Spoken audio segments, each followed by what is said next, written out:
The precious metal gold flies as US and Chinese tensions remain high. Not in a good place at the moment, as we've seen throughout the week. Various bits of rhetoric from both sides, bickering back and forth. Trump really taking the lead on that, as we've spoken about over the last sort of couple of weeks now. And he again recently expressed his dissatisfaction with China. He's not willing to speak to Xi Jinping at the moment. There's no room to rework the trade deal. Remember earlier in the week we had Chinese trade officials saying that, they don't like the way in which Trump's approaching things. Very malicious, they said, and that they think we should rework the deal, which again is it just shows that they're not in a good place. We've said this.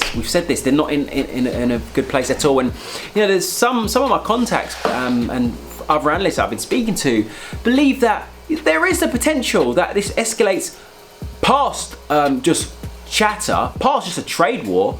Perhaps there's real actual tension. Whether we get to that or not in terms of actual fighting, war, I highly doubt, because that'll be very, very irresponsible, because these two are the biggest economies in the world. US number one, China number two. So I don't think it would resort to that, but you never know. They could have some fiery rhetoric like we've seen with US and North Korea, we've seen with US and Iran, so on and so forth. On this anyway, gold prices have continued to be supported, and they have been for a while. Yes, we've had that period of consolidation, as I noted in a prior article, but we saw that nice strong breakout again.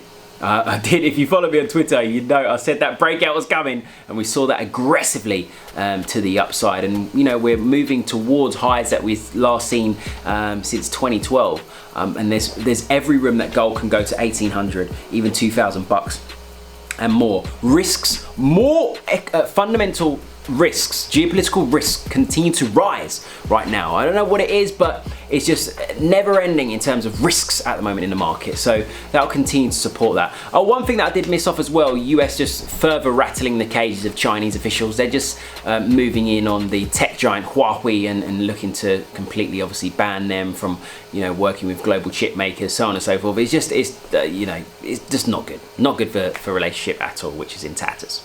Guys, other than that, look, every single day at Freak Network, we provide fundamental and technical analysis, okay? Make sure it goes hand in hand, providing value, education every single day. Do not hesitate to check out our membership. Other than that, thank you for continuing to watch and stay lit. Let's get it.